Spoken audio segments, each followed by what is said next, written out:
Buenas tardes a todas y todas. En nombre del Instituto Nacional de Migración y su departamento Escuela Nacional de Migración estamos presentando una videoconferencia más de la serie que nosotros solemos realizar todos los meses. En esta ocasión estaríamos presentando la videoconferencia sobre los retos y desafíos de la gestión fronteriza. Vamos a tratar un tema que es de mucha relevancia, tanto para la República Dominicana como para los demás países, porque la gestión de la frontera, y cuando hablamos de la frontera, tenemos que verlo en un contexto internacional, en un contexto global, porque toma en cuenta los flujos tanto de personas como de mercancías, y es de vital importancia nosotros poder manejar algunos elementos que son fundamentales en la gestión. De manera que el Instituto Nacional de Migración tiene ese compromiso de abordar temáticas que son de interés para la República Dominicana, pero también para la región. En esta ocasión tendremos como invitado a Cy Winter, quien es y se ha desarrollado en la parte de la gestión de frontera como investigador, también como especialista en el área, quien estará compartiendo algunas de las experiencias que ha tenido a nivel regional sobre esta temática, y le damos la bienvenida, le damos las gracias a Winter por aceptar esta invitación. De la misma manera también agradecemos a todas las personas que siempre acuden al llamado de estas videoconferencias, que muestran interés por estos temas, tanto del sector público, de las organizaciones de la sociedad civil, de las universidades y entidades que trabajan con migrantes y otros aspectos que tienen que ver con la frontera. De manera que le damos la bienvenida a nuestro expositor principal, Cy Winter, quien estará compartiendo algunos de esos conocimientos con nosotros. Muchas gracias, Cy Winter, por aceptar la invitación, por estar aquí y por poner en conocimiento esas experiencias, esas inquietudes que usted tiene. Así que sea bienvenido a esta videoconferencia que organiza el Instituto Nacional de Migración. Pues muchísimas gracias. Es un gran placer y honor estar aquí con ustedes. Sí, yo soy el especialista principal de gestión de fronteras para las Américas de la Organización Internacional para las Migraciones. Les hablo de la oficina regional de Costa Rica, aquí en San José. Solo para introducirme un poco, yo estuve en República Dominicana para 6 años, de 2009 a 2015, como representante de OIM. O sea, estaba allí durante la época de, bueno, cuando ocurrió el terremoto. Trabajé muy de cerca con los directores de migración, Sigfrido Párez Pérez, José Ricardo Taveras. Toda esa época, del tribunal, todo el plan de regularización. Tuve el honor de apoyar el plan de regularización y de hecho mucho de lo que voy a compartir aquí hoy con ustedes, hay lecciones aprendidas de República Dominicana.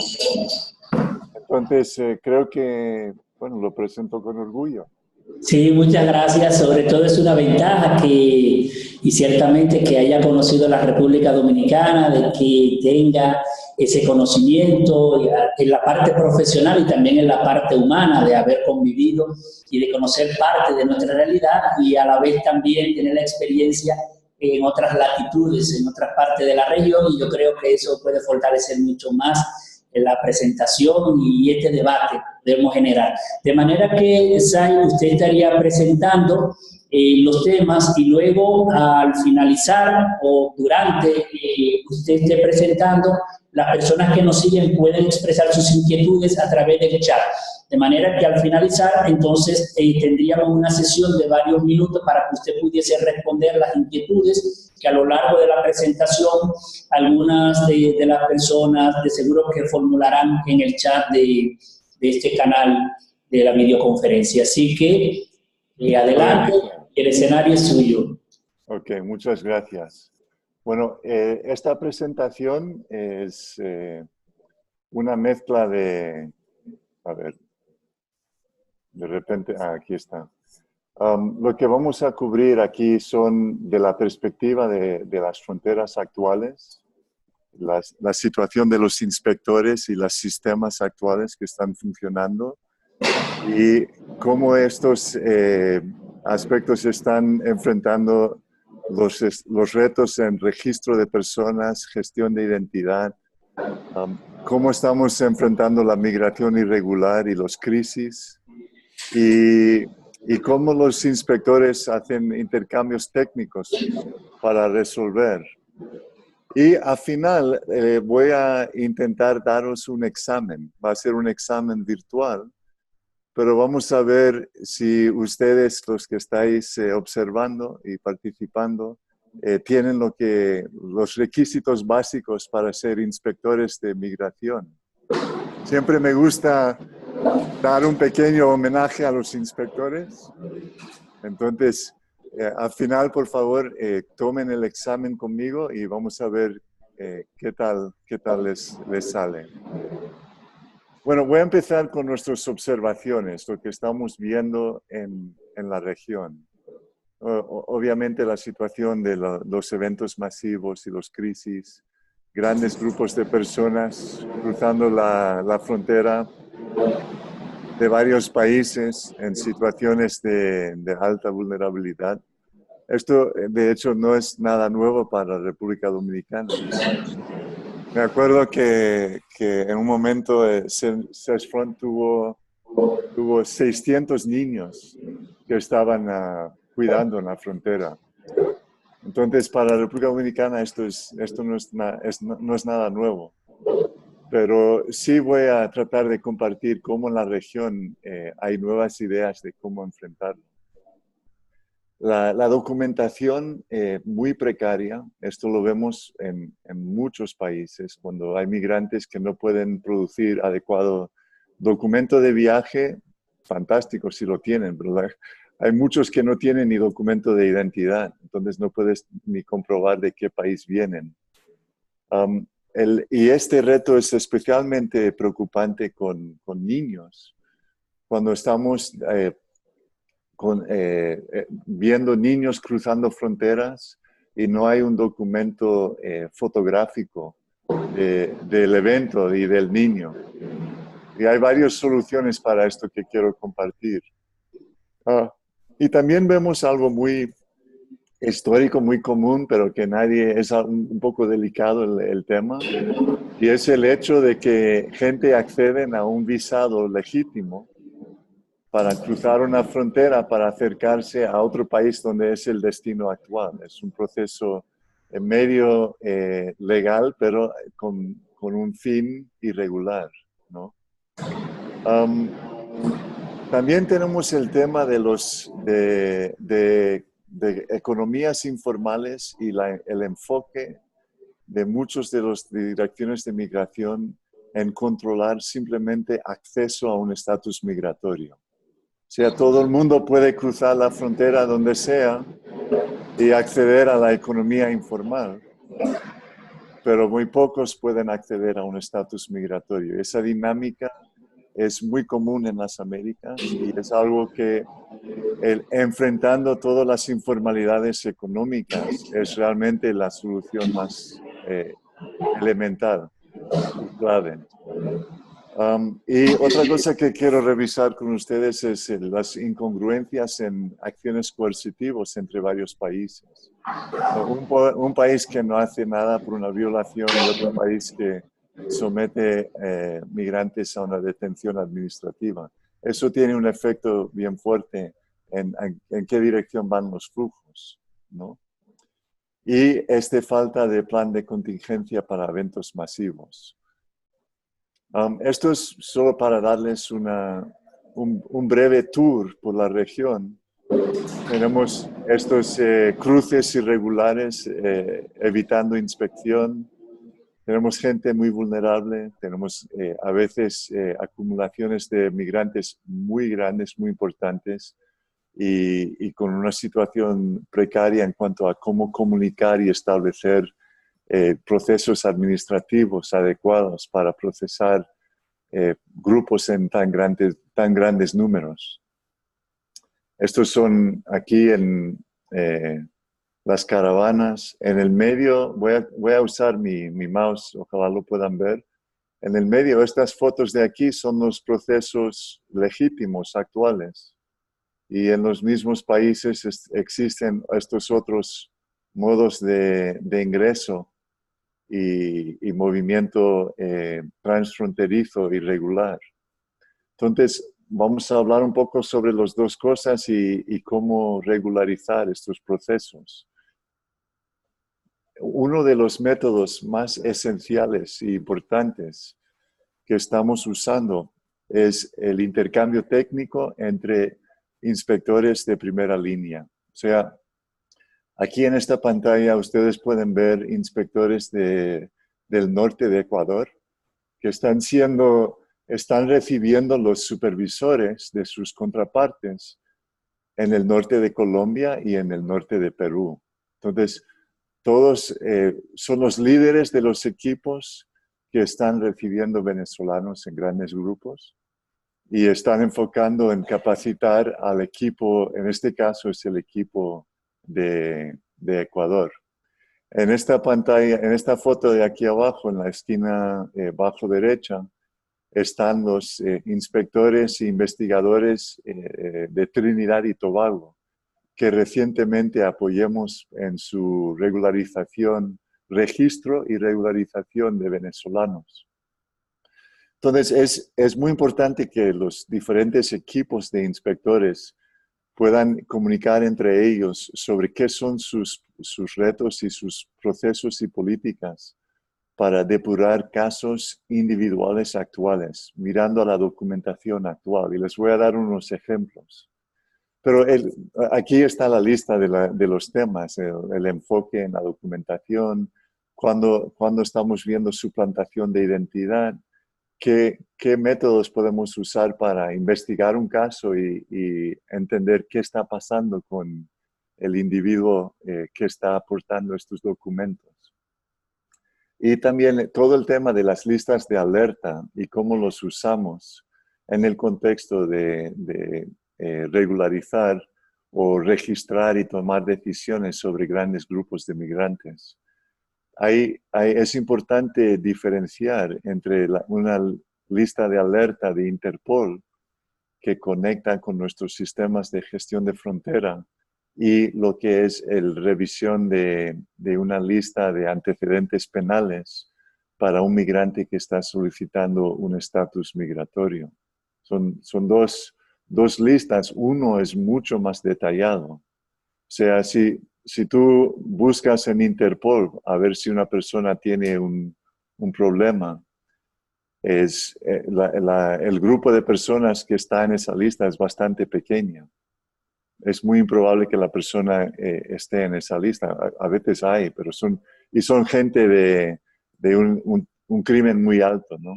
Son como esos malos de la película de James Bond, ¿no? Los criminales internacionales. Ahora, si la persona tiene un antecedente penal en su país de origen, es posible que es cosas de crimen de calle, ¿no? Una puñalada, una pelea en un bar o algo así. Esa historia de delito va a estar en esa lista. Entonces, cómo accedemos y cómo procesamos las diferentes listas es sumamente importante. Entender las listas y entender qué tipo de información están en esas listas. Y todo eso lo revisamos entre los diferentes grupos de inspectores para primero compartir lo que estamos haciendo y producir ideas sobre siguientes pasos y mejores prácticas, ¿no? Esto es un ejemplo de los diferentes tipos de documentos, ¿no? Cuando tienes un grupo de migrantes que no pueden cumplir con la documentación actual de un proceso regular migratoria, pero están en tu territorio, pues tienes que tomar una decisión sobre ellos. Tienes que mirar y verificar identidad, verificar país de origen y tomar acción. A veces hay políticas de regularización, de otorgarles un estatus porque no se les puede deportar. Esto es muy común en el caso de Venezuela, porque procesos de deportación. Hay muchos países que no están deportando a Venezuela por la situación en ese país. Pero, por ejemplo, hay clasificaciones que los inspectores han desarrollado. Cuando revisan un caso y ven que tienen un documento producido durante una época de confianza, ven ese documento y aunque está expirado, dicen, bueno, este documento fue producido durante esta época y es confiable que refleja la identidad real de esta persona. Y la persona declara y tiene documento de matrimonio con su esposa que le acompaña y anda con solo un carnet. Pero en el conjunto el caso es creíble y registran la identidad de estas personas en el país. Entonces, este es un caso de decidiendo que el nivel de confiabilidad de la documentación en conjunto con los resultados de la entrevista. Aquí hay otro ejemplo en el medio, ¿no? Es una señora con su hija que es adolescente, pero ya tiene carnet, y dos hijos que son demasiado jóvenes para portar un carnet. Entonces no hay foto de estos dos niños. Entonces, ¿cómo vamos a revisar esta familia y acertar que los dos niños menores actualmente son de esta señora? Este es uno de los retos más grandes. Y hay procesos de revisión muy básicos que se desarrolló en los años 80, después de la guerra en Vietnam, para revisar familias indocumentados. Entonces, esto va a ser parte de vuestro examen, cuando al final vamos a ver cómo ustedes miran a familias, a ver si hay un niño que no es miembro de la familia. Y no es para separar familias, es para estar bien acertado de qué es la situación actual de cada niño. Posible que el niño es un sobrino o es el niño del vecino y los vecinos están muertos y fue adoptado informalmente. Eso está bien, pero hay que entender exactamente qué ha pasado. Ahora, la tercera categoría es que qué hacemos cuando encontramos fraude. ¿Qué hacemos cuando encontramos alteraciones en los documentos o la persona misma está aportando el documento de otra persona? ¿No? Y hay diferentes políticas de qué hacer con esos documentos y esos casos. Ahí en la esquina de abajo podéis ver los documentos confiscados en el puerto de entrada en Colombia. No, aquí es una situación bien grave que tenemos con falsificación de documentos o alteraciones. Y aquí vamos a mirar cómo funcionan los sistemas actuales de gestión de frontera.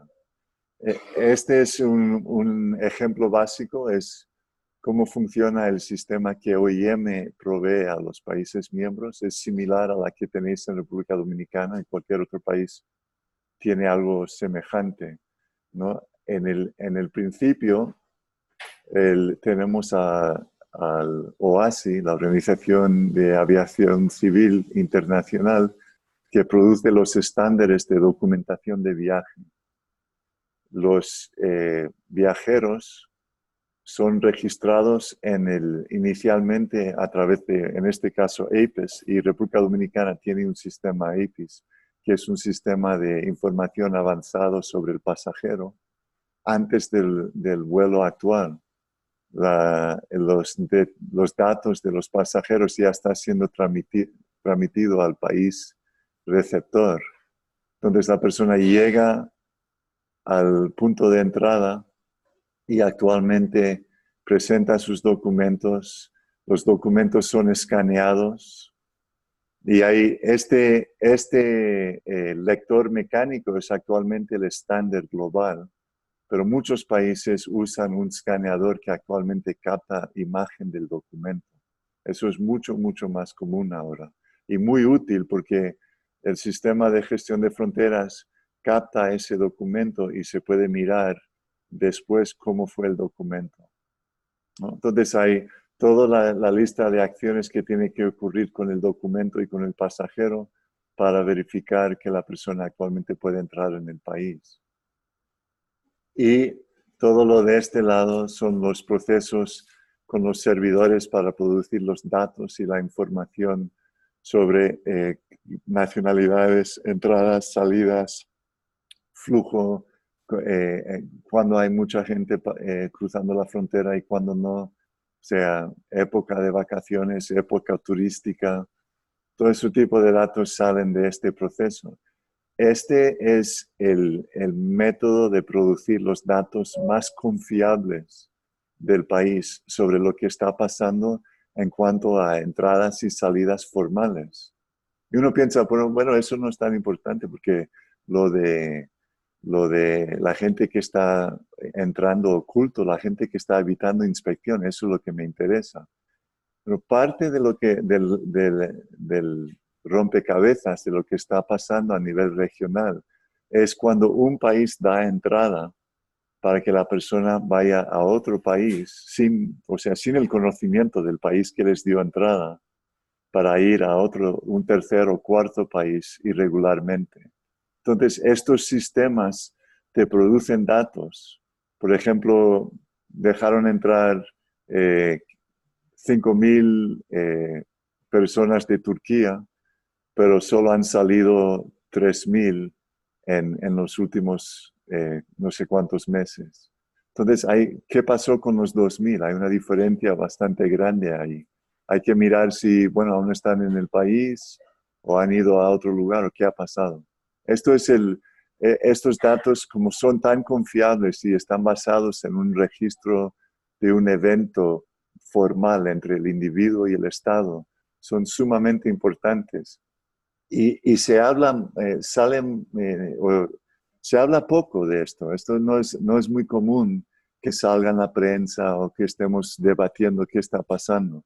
Esto es algo que todos los que trabajan en gestión de fronteras entienden muy bien.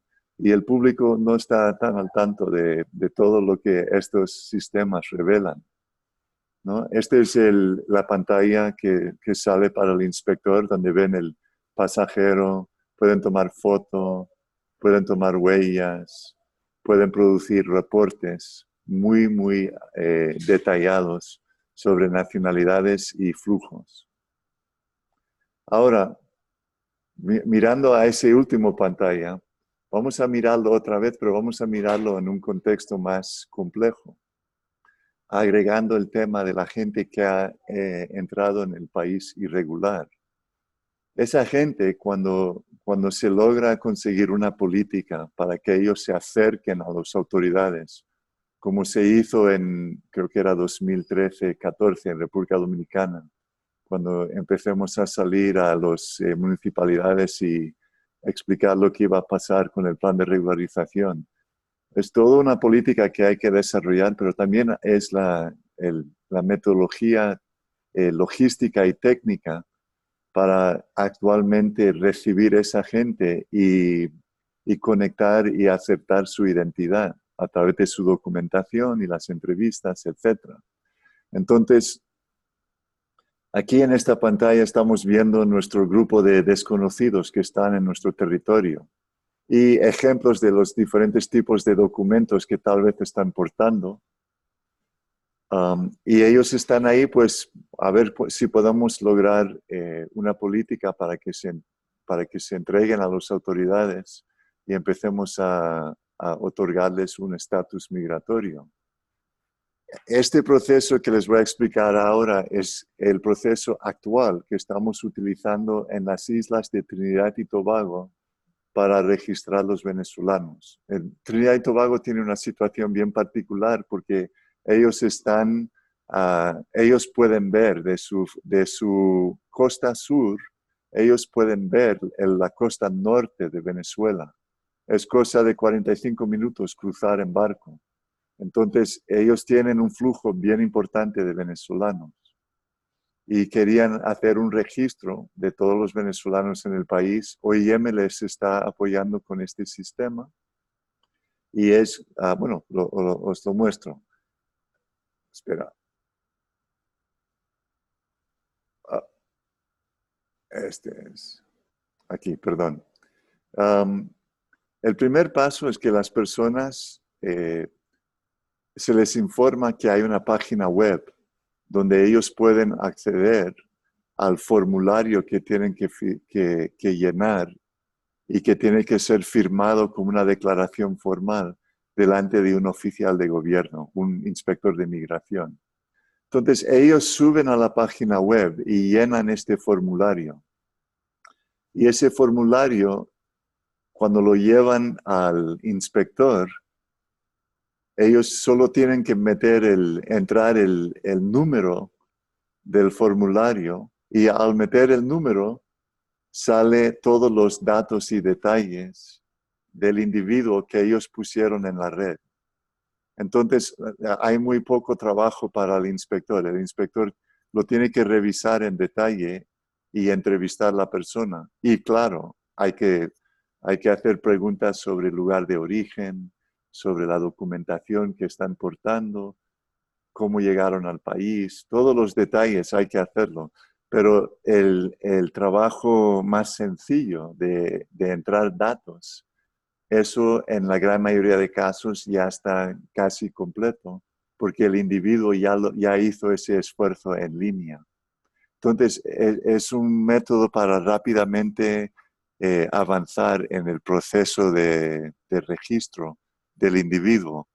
Y claro, después de eso, podemos grabar su documento de viaje, si lo tiene, pero también podemos escanear cualquier otro documento de prueba que está aportando, como recibos que comprueban su fecha de llegada al país o que estaba en el país en esa época, o cualquier otro documento, actas de nacimiento, etcétera, puede ser escaneado e incluido en el caso.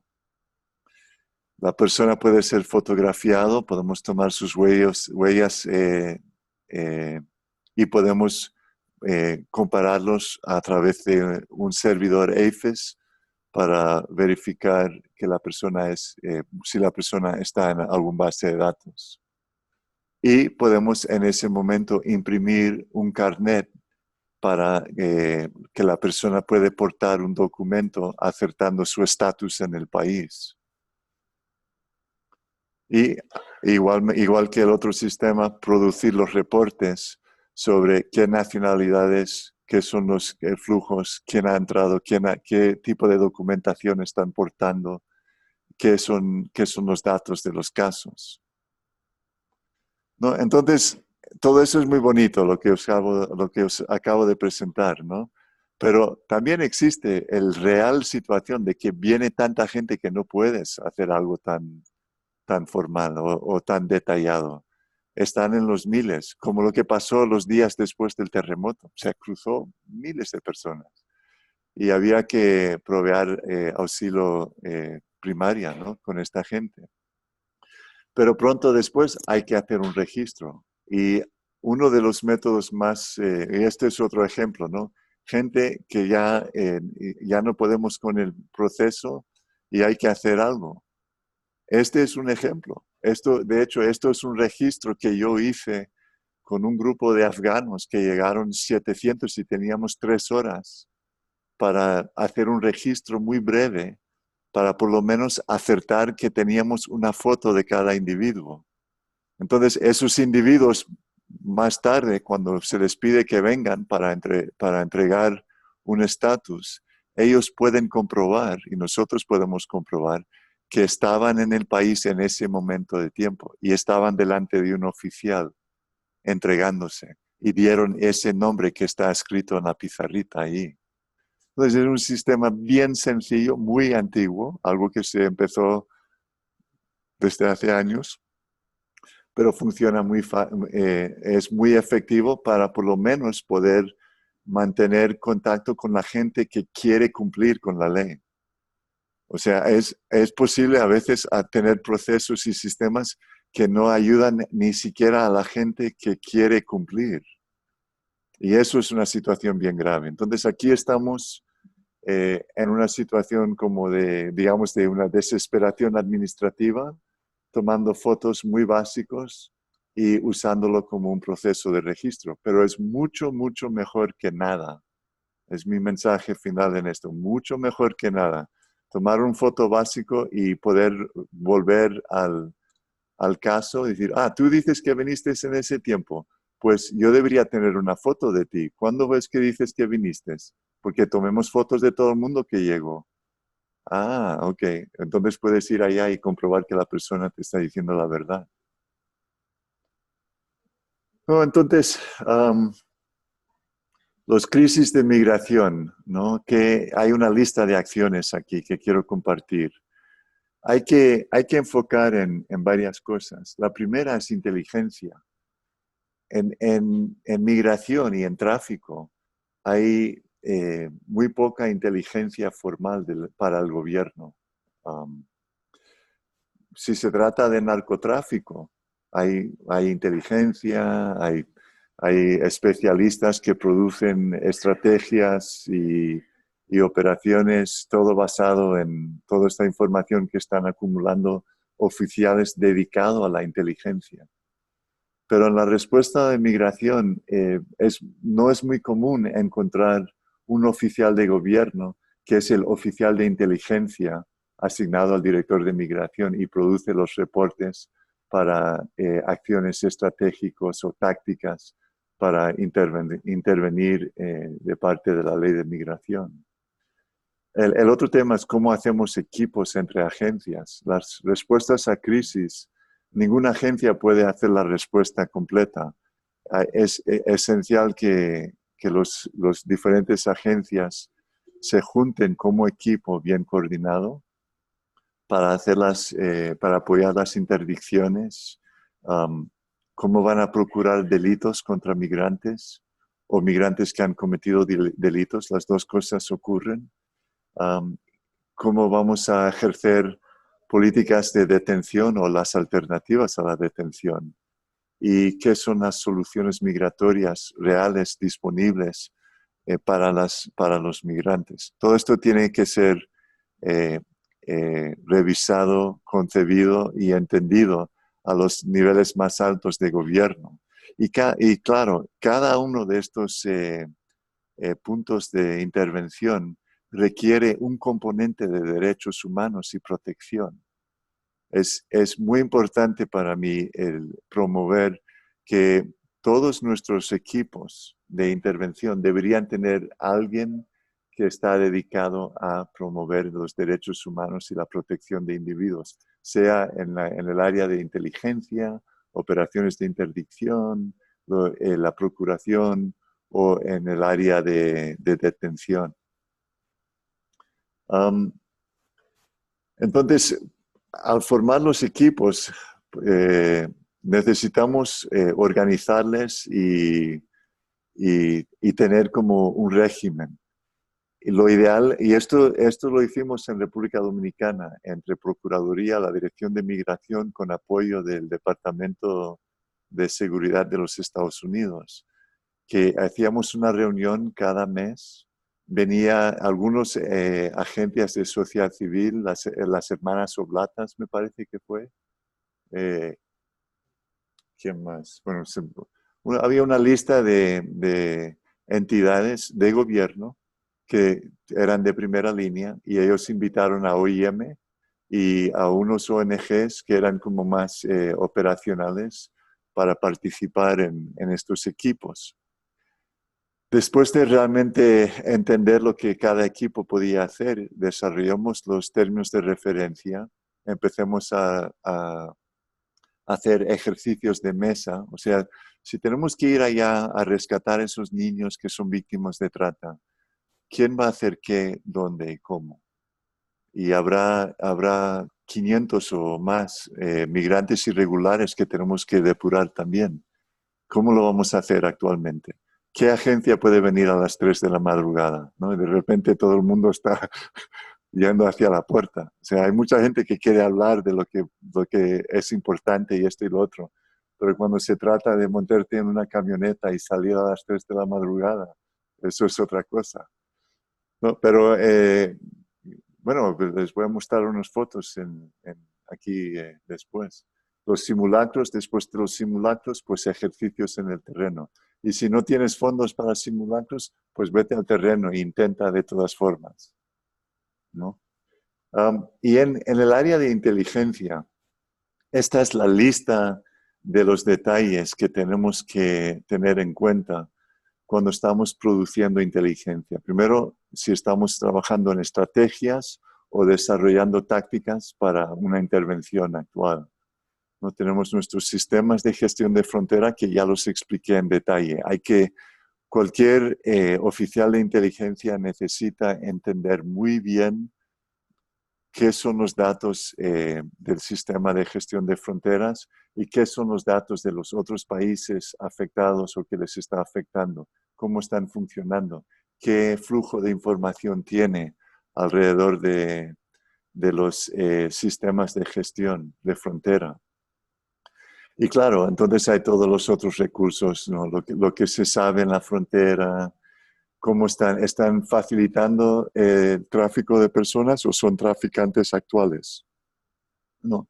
Y identificando todo esto, lo que es el módulo de negocio, cómo funciona el dinero, quién está ganando dinero de esto. Yo me acuerdo que Sigfrido Pare Pérez, él desarrolló una estrategia muy interesante en la frontera, ahí en Dajabón, en 2011, que los transportistas, él les iba parando el vehículo a 3 horas de la frontera y haciéndoles dar la vuelta y volver hacia la frontera. Entonces, nadie había cometido un delito formal, pero era obvio que estaban facilitando el tráfico de personas y el resultado final para ellos era que estaban perdiendo un tanque completo de gasolina.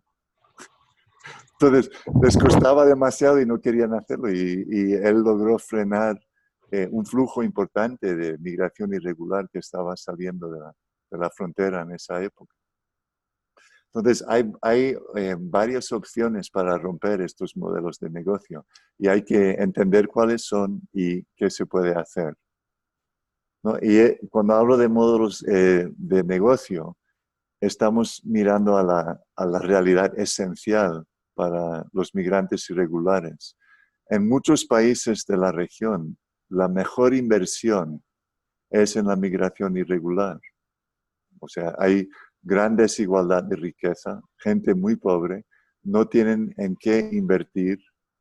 Pues si vas a invertir en algo que te va a devolver 300, 400%, o sea, para mí como estadounidense, yo me compro una casa y yo sé que cuando yo me muero, esa casa va a tener como doble o triple de valor para mis hijos. Pero para un paisano que está marginalizado económicamente en Centroamérica, él no tiene esa oportunidad. Para él, el gran inversión sería tratar de llegar a un país de alto desarrollo para contribuir a esa economía y esa inversión le paga tremendamente. La devolución es muy grande. Entonces, hay que entender que esa es la motivación y tráfico y facilitación de migración irregular, todos esos otros aspectos son módulos de negocio que están basados en esa realidad esencial. Entonces, el tráfico lo que está haciendo es, cuando funciona bien, es un acelerante muy importante a la migración irregular. Y lo que podemos hacer en la lucha contra tráfico es eliminar el acelerante. No vamos a eliminar migración irregular, pero en cuanto a porcentajes, si eliminamos facilitación y tráfico, pues entonces reducimos bastante la migración irregular. Y claro, entonces no me voy a meter ahí, pero esto es obvio, hay que considerar todas las opciones para regularizar el estatus migratorio de las personas y entender realmente lo que el país necesita en cuanto a migración laboral. No creo que esto ya está bien conocido en República Dominicana acerca de la migración laboral haitiana. Y eso es parte del beneficio del plan de regularización. Entonces, esta pantalla está enfocado en todo eso y bueno, voy al siguiente. En cuanto a nuestra intervención en la frontera, o sea, cuando tenemos crisis o o tráfico y necesitamos grupos interagenciales. Esto es la lista de cosas más esenciales que hacen funcionar estos equipos de tarea especializados para intervenir en crisis migratoria. Lo primero, hasta el presidente tiene que estar de acuerdo.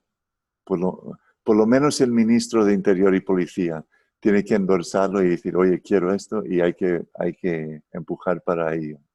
Entonces hay que tener un coordinador que tiene poder de convocación para que los otros, todas las agencias vengan y se sienten iguales de importantes, digamos.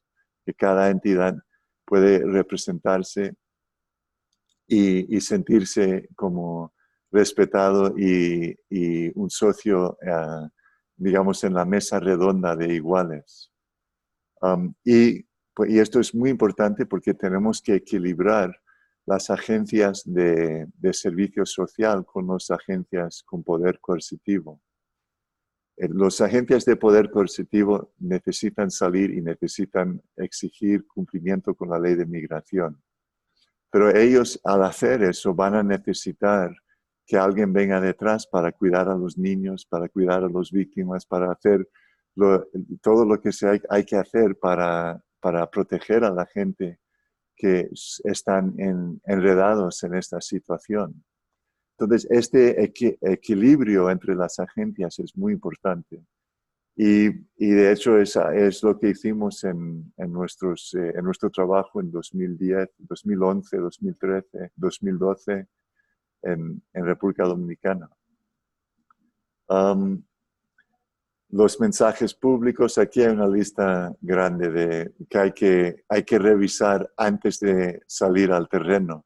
Las agencias tienen que entender quién va a hablar con la prensa, qué relación tenemos con el otro lado de la frontera, quién va a compartir datos de su base de datos y de qué forma. O sea, ¿me vas a dar mi contraseña para que yo entre en tu base de datos o me vas a mandar un papel a final del mes de qué pasó? ¿No? Esos son dos relaciones muy diferentes, pero hay que discutirlo y definir cuáles van a ser las interacciones a esos niveles. Y claro, hay que revisar escenarios, hacer los ejercicios y hacer los simulacros y siempre coordinarlo con nuestras oficinas legales, ¿no? Y al final, este tema de los casos restantes,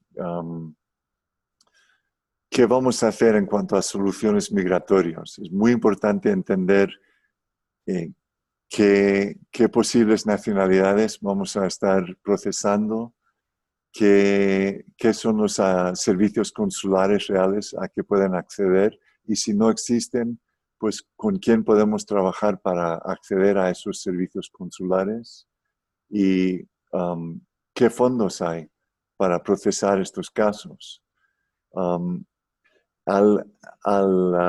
Esa última línea que tengo escrito aquí, acuerdos y software sobre readmisión. Ese es un nuevo solución técnica, política técnica que estamos usando en Europa para el retorno de grandes grupos de personas a Medio Oriente y África.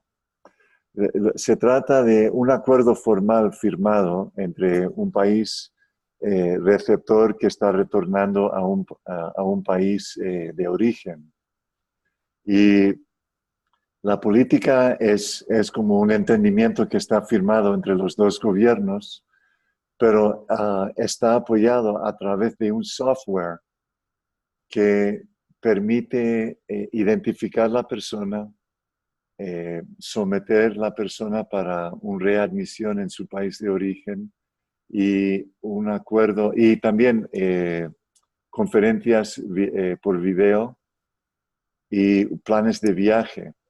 Todo esto es para agilizar el proceso de retorno. Y eso a veces se ve un poco controversial porque puede que tenga que ver con deportación. No todos los retornos son voluntarios, pero sí tiene que ver con reducir la estadía en centros de retención. Hay gente que están 2, 3 meses detenidos simplemente porque sus propios gobiernos no están agilizando el proceso de confirmación de que la persona puede volver a ese territorio. Entonces, se trata de instalar un sistema que gestiona de forma electrónica todos los trámites que están acordados en un memorándum de entendimiento de retorno entre dos países. Ahora voy a entrar en el tema de crisis y creo que tengo 2 o 3 más pantallas y hacemos el examen. Esto cuando estamos entrando en una respuesta a un crisis migratorio, para mí es muy importante que cada uno de nosotros que vamos a entrar en ese trabajo hagamos nuestra propia autoevaluación. Entonces, hay mucho que compartir sobre respuestas a crisis, ¿no? Hay dos días enteros de capacitación en esa área. Pero de todas mis pantallas, yo creo que tal vez este es el más importante. Que nosotros como oficiales de respuesta tenemos que evaluar nuestro entendimiento de la situación actual migratoria, lo que realmente entendemos de los oficiales, de las entidades involucradas y de los migrantes, y de forma muy práctica y muy sincera, qué son las opciones actuales, reales, que cada individuo que estamos encontrando en esta crisis puede realmente recurrir, qué es lo que ellos pueden hacer. Y hay que hacer una evaluación muy sincera a ese nivel. Tenemos que entenderlo bien y tratar siempre de aprender y entender mejor qué son las diferentes opciones para todos los actores involucrados. Y tenemos también que reconocer en nosotros mismos qué son nuestras fortalezas y nuestras debilidades.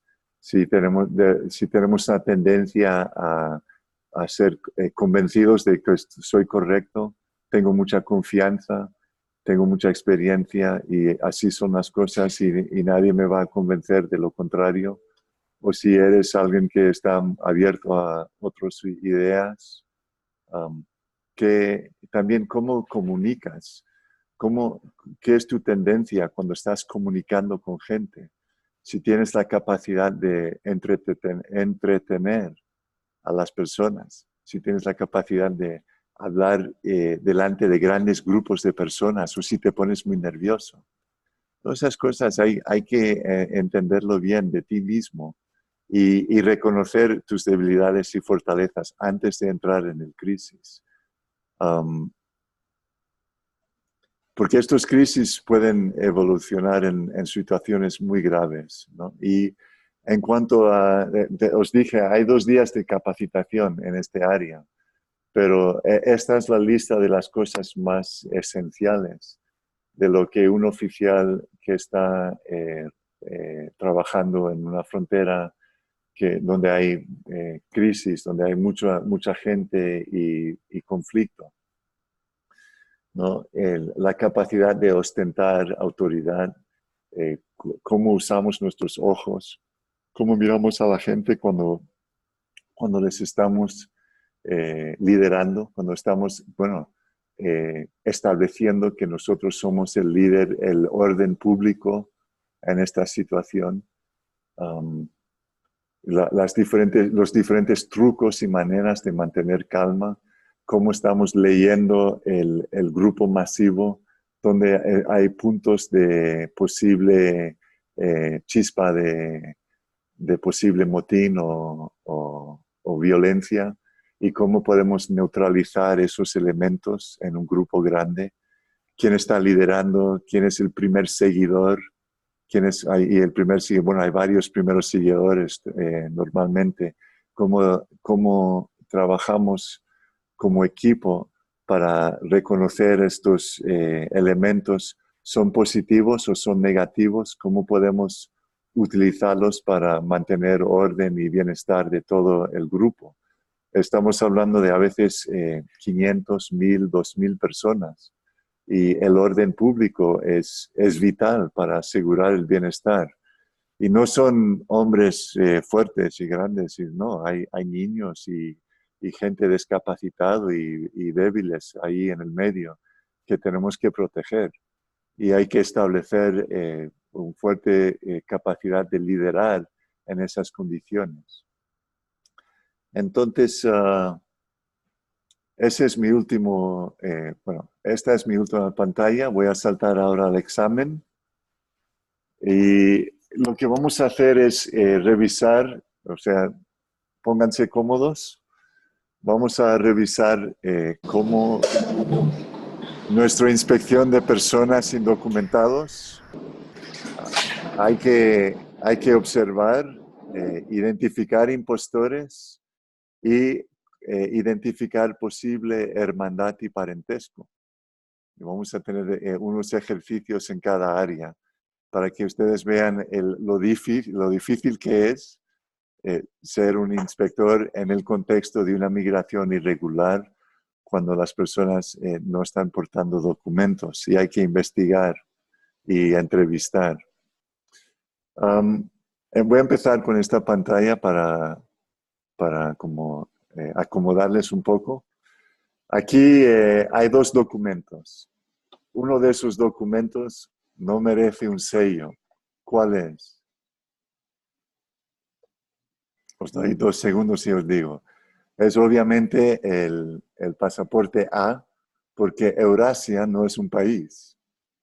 Yo creo que la mayor pesadilla que inspectores de migración tienen es que algún día se van a despistar y sellar un pasaporte como esta, ¿no?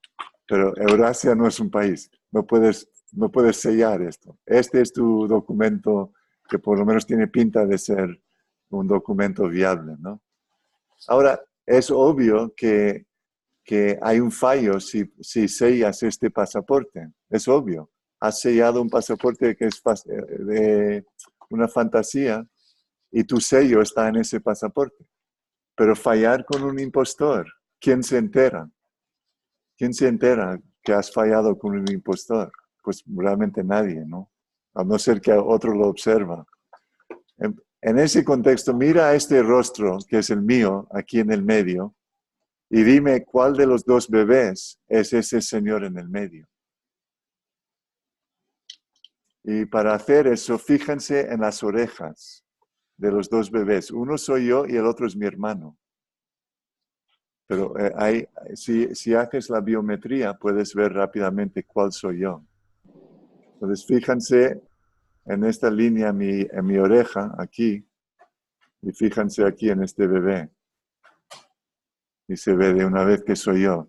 Esta oreja que tiene esta línea descalifica a este bebé como esta persona. ¿Ok? Ok, ustedes pueden mantener su conteo de cómo están saliendo sus exámenes. Ahora vamos a hacer identificación de impostores. ¿Ok? Os voy a mostrar 10, voy a poner los 10 fotos. Cada foto tiene 2 rostros. ¿Ok? Y ustedes cierran las manos y cada vez que ves una pareja de fotos que son 2 personas diferentes, levanta un dedo. ¿Ok? Vamos a mirar a los 10 y a ver cuántos impostores se encuentran en este grupo de 10 pasajeros. O sea, estáis buscando cuando los 2 fotos están presentes, hay 2 fotos y no es la misma persona. Si es la misma persona, no levantes el dedo. ¿Ok? Solo tenéis 3 segundos para cada imagen. O sea, pónganse listos, por favor. Atención a la pantalla porque solo os voy a dar 3 segundos. Ok, vamos para allá.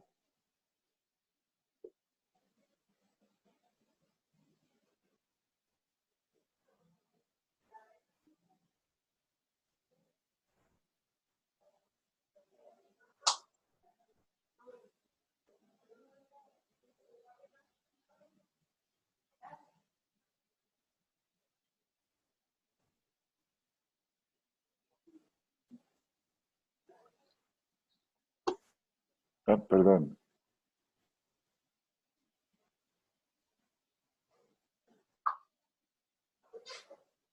Ok, ¿cuántos impostores?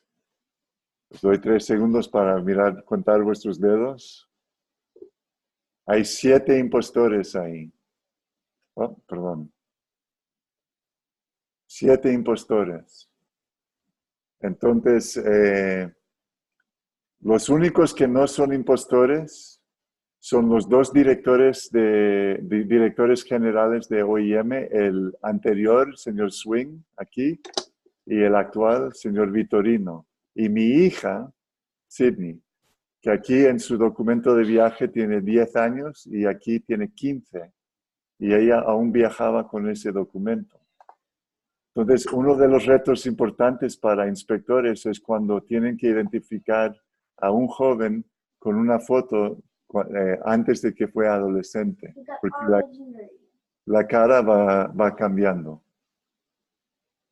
¿Ok? Ahora vamos a hacer otro ejercicio. Voy a poner esto, bueno, os pongo aquí al lado. Este señor aquí no tiene ningún documento. Está completamente indocumentado, pero en su mochila encontramos 6 fotos de sus hermanos de crianza. Él dice que todos son sus hermanos de crianza, pero nosotros creemos que uno de esos jóvenes es actualmente él. Y de hecho hay un nombre escrito detrás de cada uno de las fotos. Entonces creemos que le podemos identificar, pero hay que revisar la biometría de este señor mayor con los 6 jóvenes en las fotos. Entonces, ¿han logrado ustedes identificar cuál es el hombre cuando era joven? Os doy 5 segundos. ¿Alguien pone 5? Bueno, mira esta oreja, la entrada de la oreja aquí, y cómo está el lóbulo de la oreja y la línea de la parte exterior de la oreja. Y mira esta oreja de aquí. ¿Lo ven? Es muy particular eso. Ok, entonces les pregunto, ¿eso es una identificación biométrica? Estamos revisando la biometría y comparando y tomando una decisión. Pero también tenemos nuestra capacidad perceptiva. O sea, sabemos cómo es una persona en nuestra mente y tenemos una biblioteca inmensa de imágenes en mente. Aquí, ¿cuál es el presidente Kennedy? Levanta un dedo para... ¿Quién es el presidente Kennedy? ¿No? Es bastante obvio, es aquí.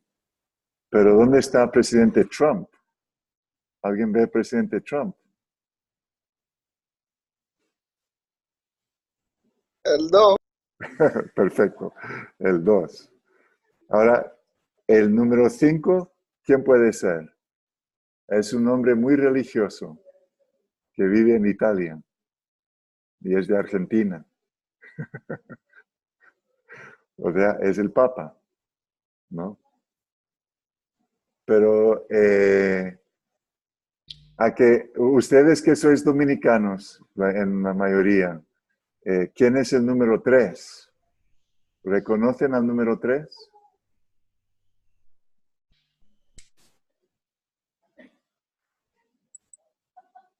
Ahora, ¿reconocen al número 3?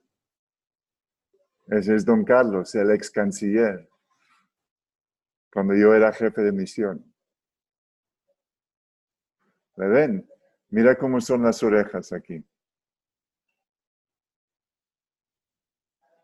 Y mira el nivel de la oreja con el ojo. Y el nivel de esta oreja con este ojo. Y míralo aquí cuando era joven. O sea, ha habido muchos cambios, pero este joven de número 3 es claramente don Carlos. Ahora, a que nadie reconoce al número 6. Número 6 es un famoso en las películas. Siempre es el malo de la película que anda con machete. El peludo loco con tatuajes, excriminal, ¿no? ¿Le reconocen ahora? Ese es Trejo, Danny Trejo, que es el que, como siempre es el actor que es el criminal en las películas. Y vuestro reconocimiento de esas comparaciones es vuestra capacidad de percibir quién es una persona. Y como inspectores hay que tener las dos capacidades. Tienes que poder mirar y percibir quién es una persona si le has visto antes o reconocer a una persona de una foto y entonces confirmarlo con una revisión biométrica, como lo que hemos hecho con don Carlos aquí. ¿Ok? Ahora vamos a lo de familias y terminamos. Eh, desde hace tiempo se reconoce que las familias son una mezcla de cosas, ¿no?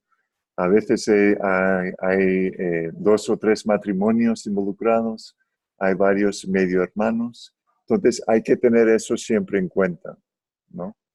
Pero sí, cuando estamos procesando familias, si ellos nos dicen, por ejemplo, que todos los niños son de la misma mamá y mismo papá, pues deberíamos tener la capacidad de mirar a esos niños y reconocer que tienen rasgos genéticos que coinciden y que no te hace preguntar que si realmente todos son de la misma familia o no.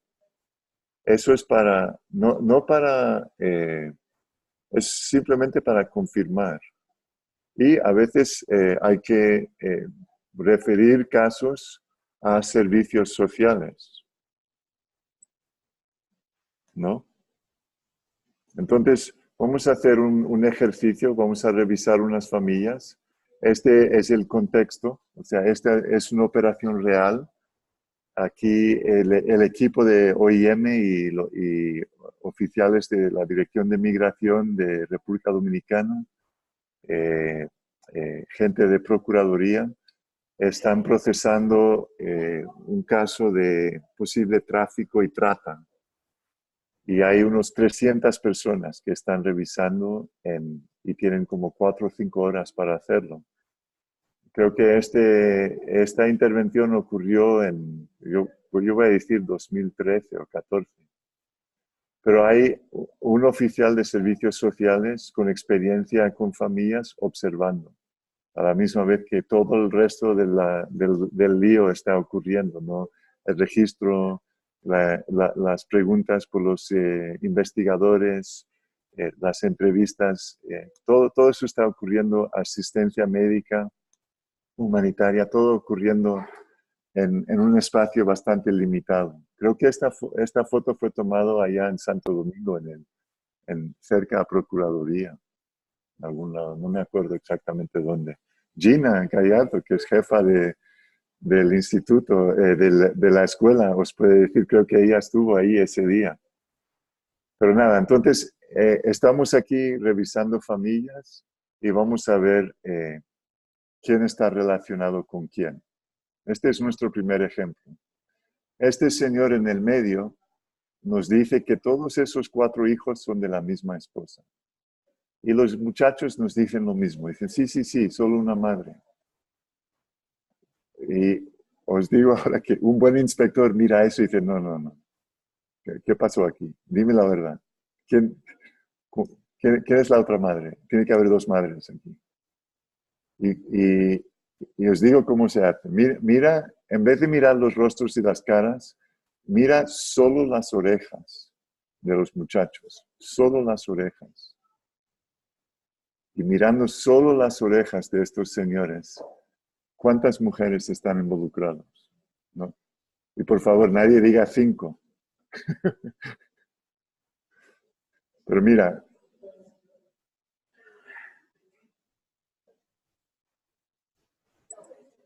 ¿lo ven? ¿Lo ven?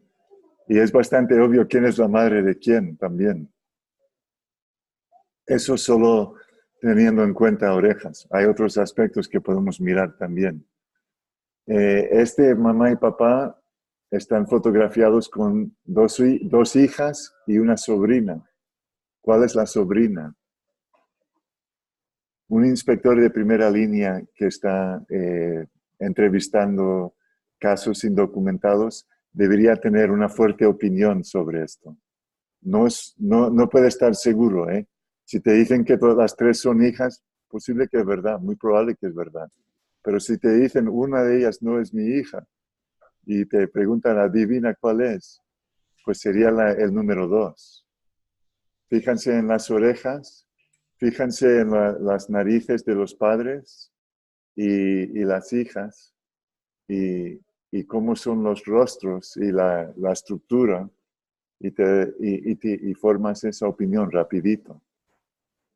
¿No? Esto es una capacidad antigua, es una capacidad que teníamos antes de ADN, que estamos reintroduciendo porque nadie puede hacer examen de ADN en 7,000 hondureños en la frontera con México.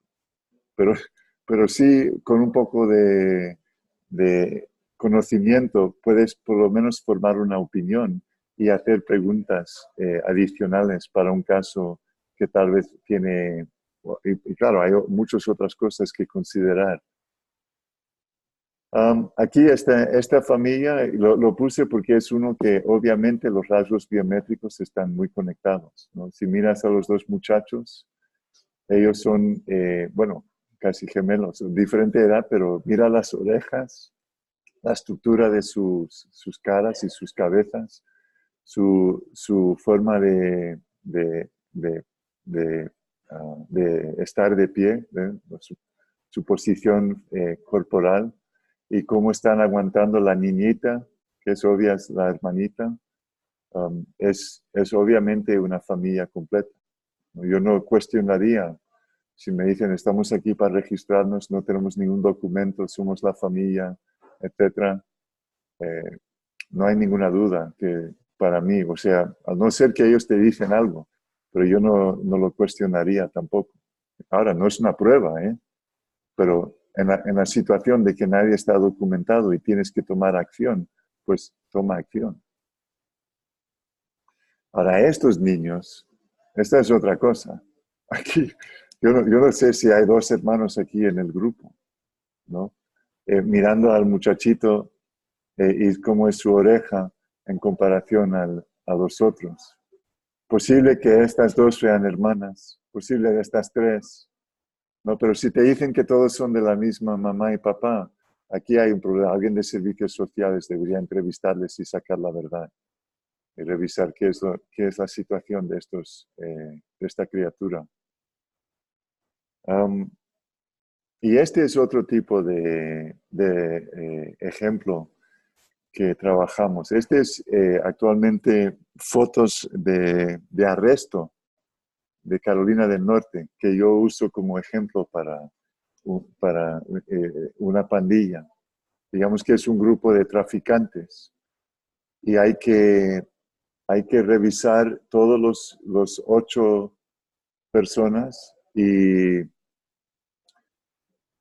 elegir 4 de ellos, y dentro de esos 4 que hayan 2 que son hermanos.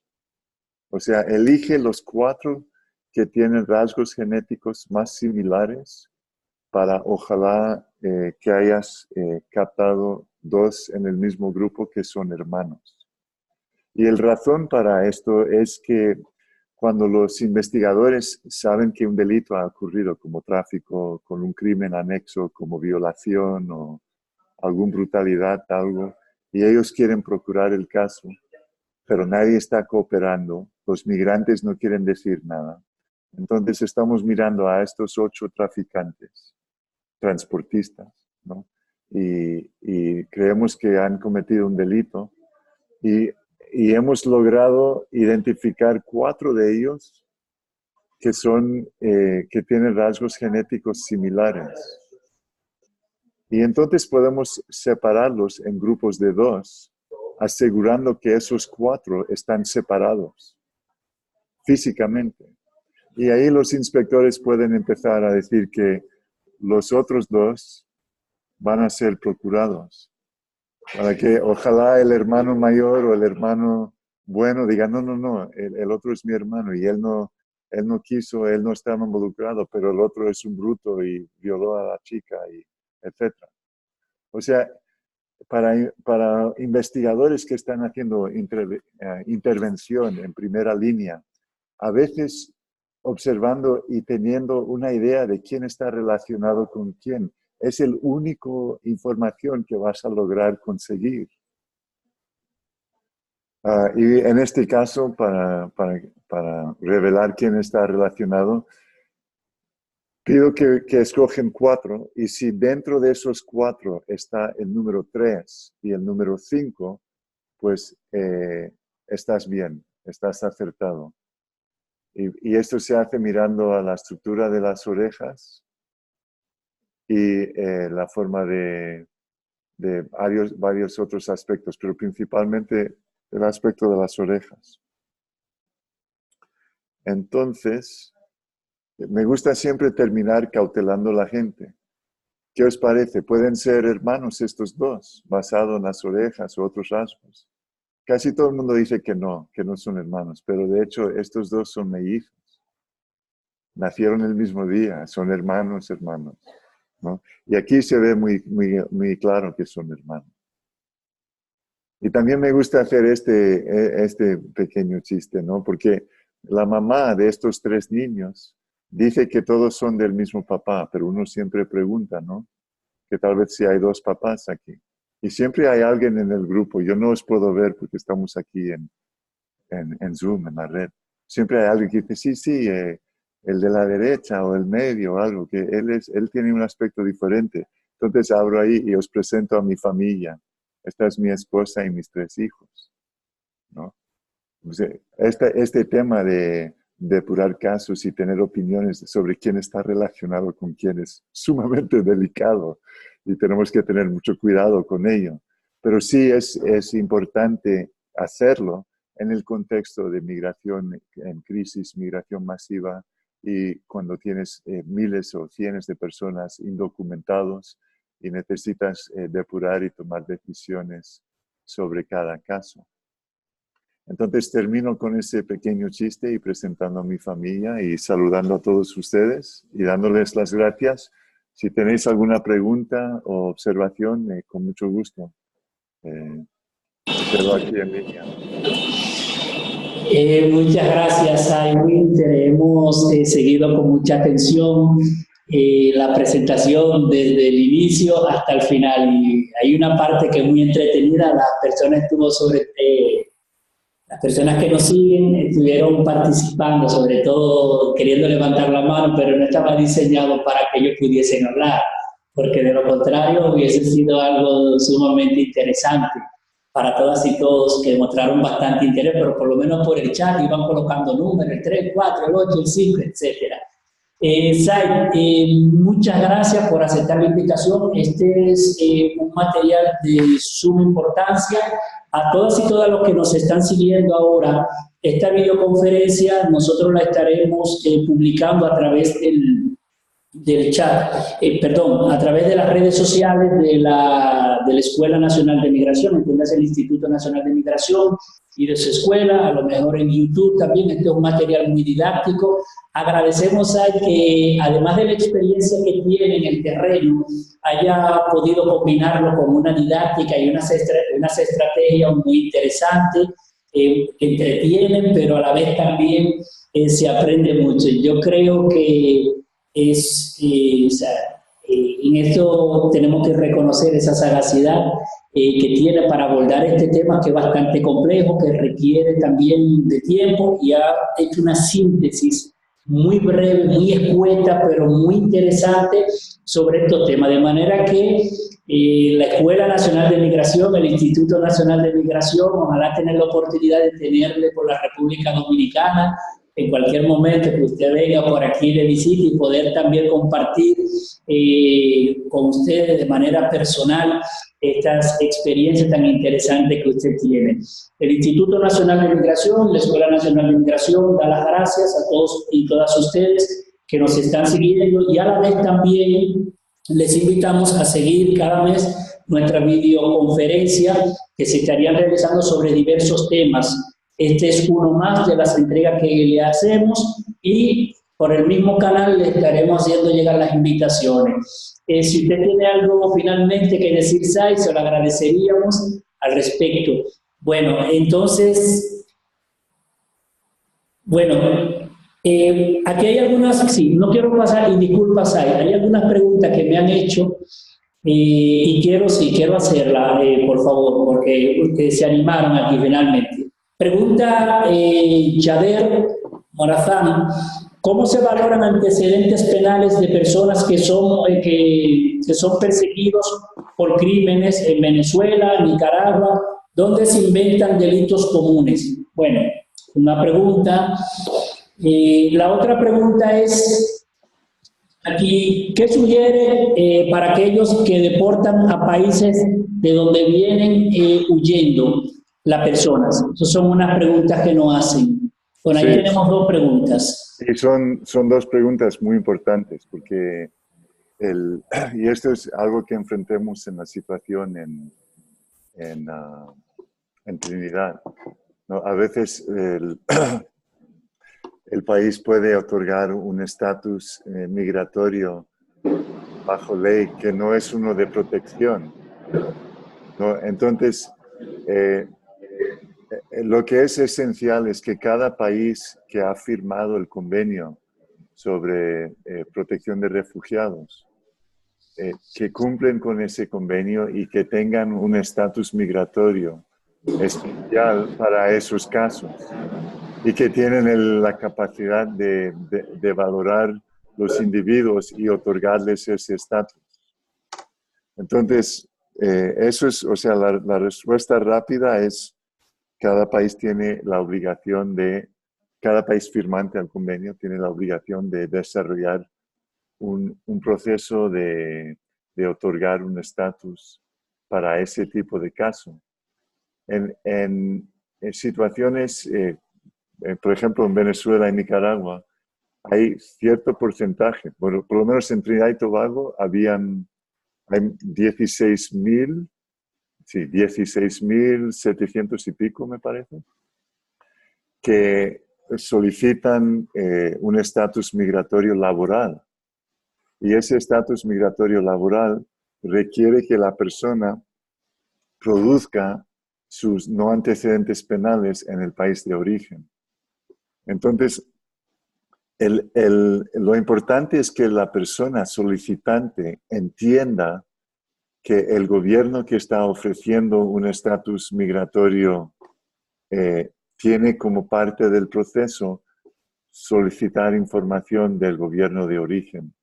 Entonces, cualquier persona que realmente teme por su bienestar o por su familia que está aún en el país de origen, esas personas no deberían entrar en esos procesos, y deberíamos velar por la protección de esos individuos.